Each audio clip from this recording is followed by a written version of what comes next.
May tuka. Lumayo ata. Naghalo-halo na. Okay na karera na. Nahalo pa na sabong. Ratat na. Nick Velasco. Now to Rob Wainwright. J.R. Reyes. Big three ng Wellcoat. Nasa loob ngayon for Coach Leo Austria. Shot clock winding down. Wala para kay J.R. Reyes. Romel Aducol with the rebound. Lanete.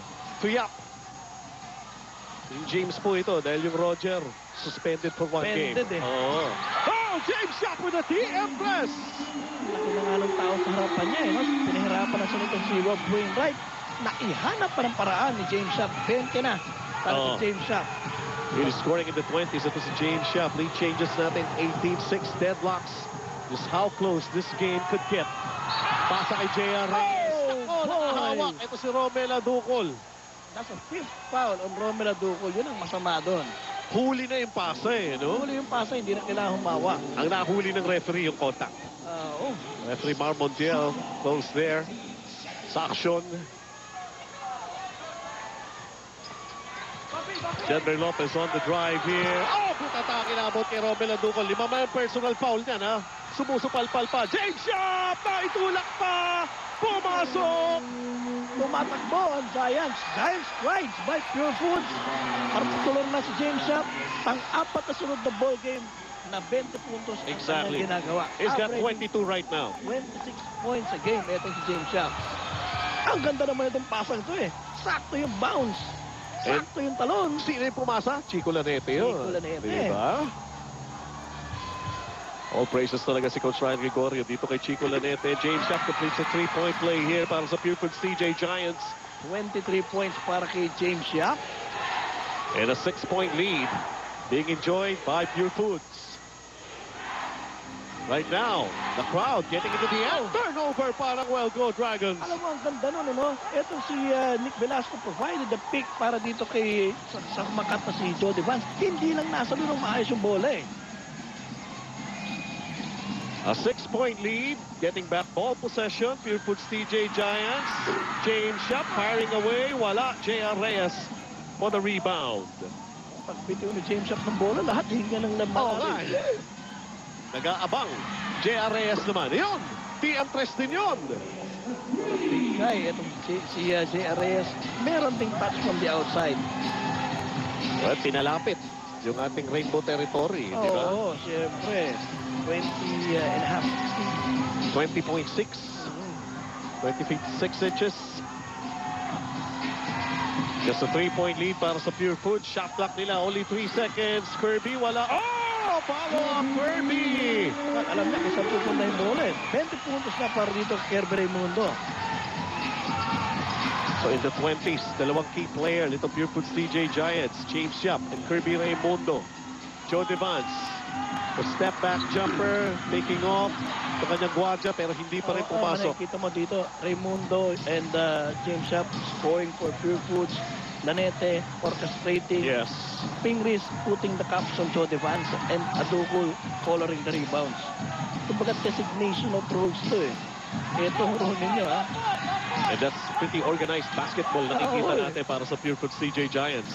2 seconds na lamang. Tira ko na to. Sasabi ko lang ng organized. Hindi niya Pero i-handle hindi niya alam. Hindi niya i-handle dito kay James Yap. Took too long dito sa mga kamay ni Kirby Raimundo. Pero double-double na si Kirby Raimundo ha. 20 points, 10 rebounds. And we have a timeout with 4:09 remaining. Pure Foods by 5. At itong si James Yap, first half, 5 points. Mahihain na yata. First half, eh, no? Mahihain ba? Oo. Second half, eto. Hindi naman naging walang iya. Lumabas na yung natural. Lumabas yung natural. Yun. So 76-71 right now para sa Pure Foods TJ Giants. Nick Velasco. Wala. Abol sa bola. Balik muli sa Wellcoat. Ryan Aranya has it. Aranya laban kay James Yap. Go to Nick Velasco. Denver Lopez with a couple of 3-pointers earlier. Rob Wainwright. Layo pa rin sa basket. J.R. Reyes, 4 seconds. J.R. Reyes, pilit na tira. Wala. Romel Aducol. Kita mo Inuhanan pa. sa Oo, ito si Nick Velasco. Kasi sabi natin, no? Yun ang role nito si Romelu Ducol.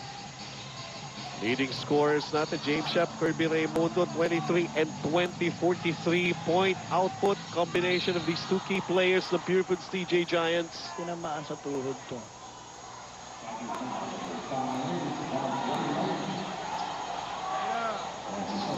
And Denver Lopez, nandun sa ilalim. Mukhang inabot nga ito. Oo, no? Hindi, actually dun sa... Sa hita. thigh, Oo, sa hita, tinamaan ng tuhod.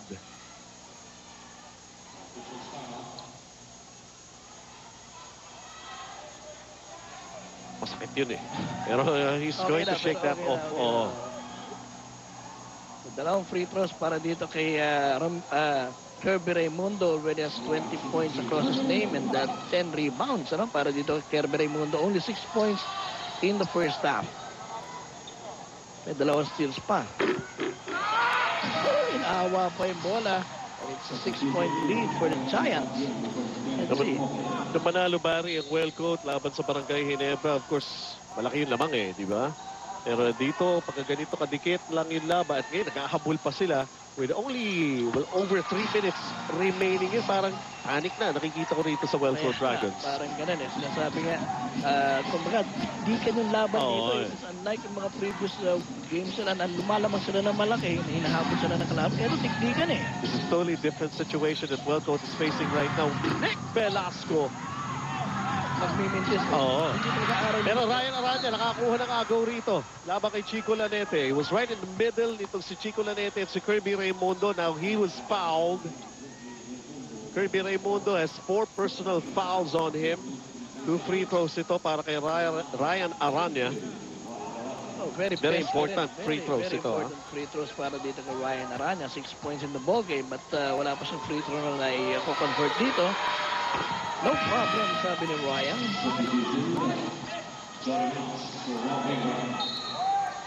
Jody Vance checks in for Rob Wainwright with 2 minutes and 54 remaining in sa ating ball game. All out na. Ganun ang Wellcoat. Oh. 2 for 2 para kay Ryan Aranya. They needed those 2 points. They're down in this ball game just by 5. Just a 30-second timeout lamang itinawag rito. 2 minutes and 54 ang natitira in this ball game. Mamaya nga po, Santa Lucia at Red Bull naman ang maghaharap sa ating second game. Muli po, Benji Santiago at Barry Pascua. Kasama natin si Maguma John, Miyaka Lim, Mike Pingris, Chico Lanete, James Schaap. Creating a lot of damage here against Wellcoat.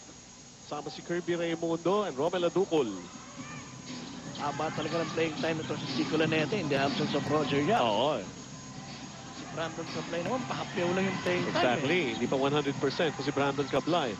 Kirby going to James Schaap. Patay na naman!